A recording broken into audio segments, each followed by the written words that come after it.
د خټکو لویه خانه د همه پښتون سرداره، ای غمګیره د غمجنو د پریوتو مددګاره.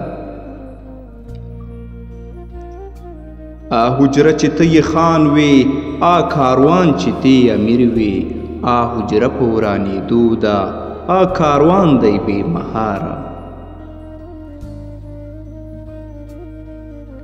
ستا په اوښکو زرغون شوی، ستا په وینو پایېدلی، هاغه باغ لغړن پروت دی بې بلبله بې بهار.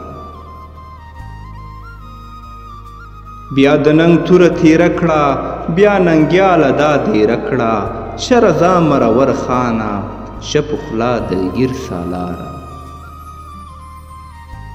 د خټکو لویه خانه د همه پښتون سرداره، ای غمګیره د غمجنو د پریوتو مددګاره.